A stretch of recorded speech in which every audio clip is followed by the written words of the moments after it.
My bullet journal is my favorite way to stay organized. Stay tuned to see how I create my November spreads. Grab your journal and let's go!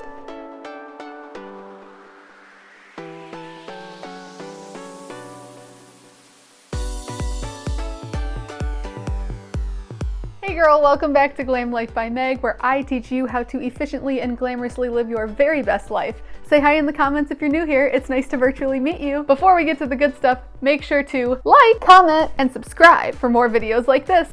Here she is. This is my bullet journal. I found her at Walmart for probably $3. It's a little bit bigger than most, but it says don't forget you're awesome, and it's dotted, and it was inexpensive, and look at how much room I have. I write really big typically, so I thought this would be a good choice to start out with. I've been using this actually since February, and it's now November. So I have gone through several iterations of monthly layouts and logs and all of that, and I think I'm finally ready to show you how I do it. This is my cover page, and I just turned 25. I measure my years by birthdays and not by the January 1st or the beginning of a school year or anything like that. It's how many years I have been on Earth.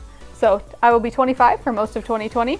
This is my November 2019 spread. I started with this beautiful monthly spread, and instead of running all of everything up against each other, I liked leaving a little bit of space in between the boxes. It really helps me to give a little breathing room to the month, and I was able to do all kinds of different fun colors.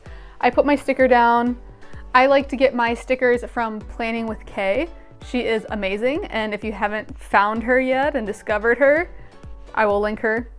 Okay, so I had a few flubs doing this one, but that's the fun part about bullet journaling, is that you get to kind of see and try different things as you go, and if you mess up, totally okay.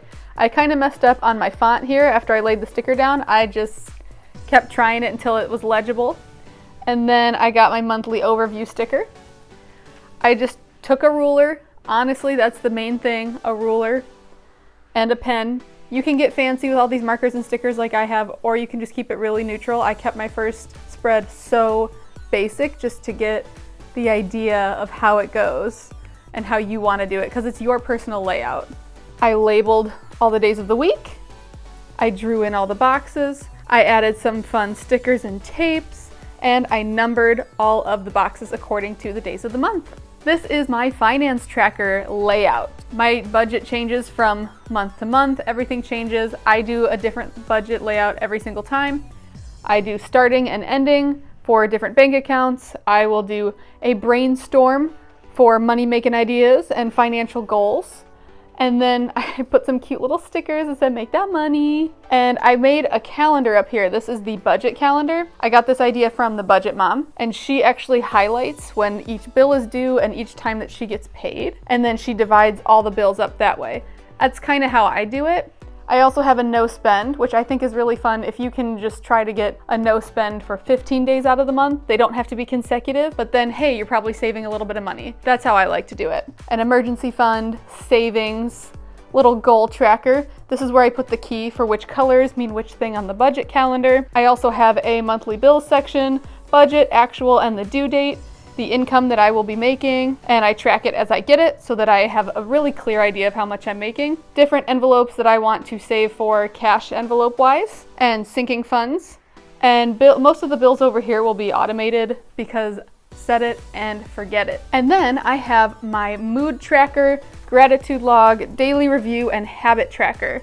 I thought this was a great section to lay all of these out together. I did have a little bit of a run-in over here where there wasn't quite the perfect amount of room, but that's okay. That's part of the fun of it. It doesn't always have to be perfect. I laid down my header stickers, put my mood tracker and daily review, and then I did get the sticker pack where it comes with the little mood tracker circle, so I can just plop it on and then create my little key for my different emotions. Gratitude, which, say something nice every day, something that you're thankful for every day, especially because it's about to be November.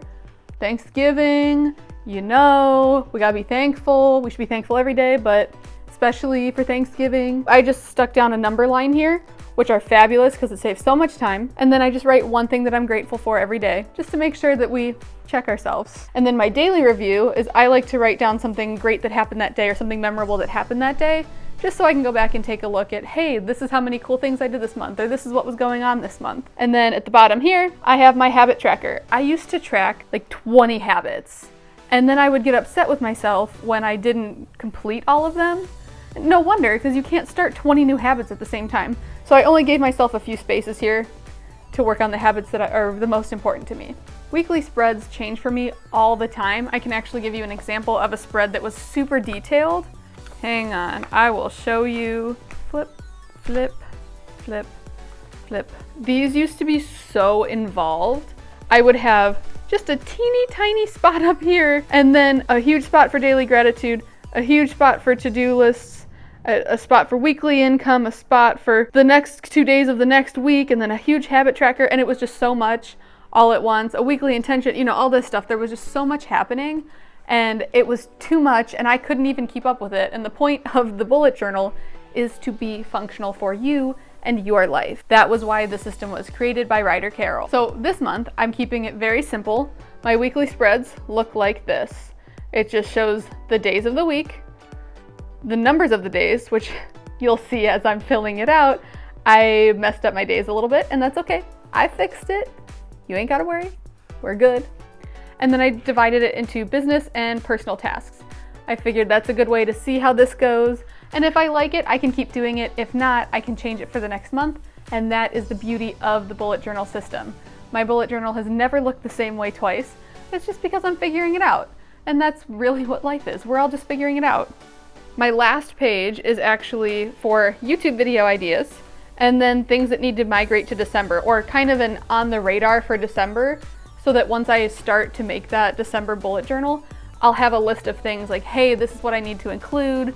Make sure you don't forget.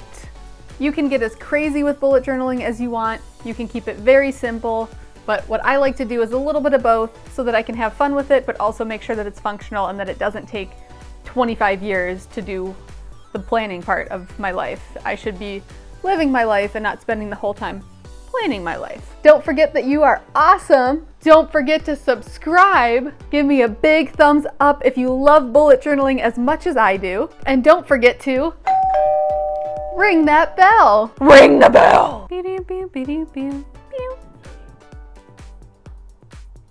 Click here for more videos.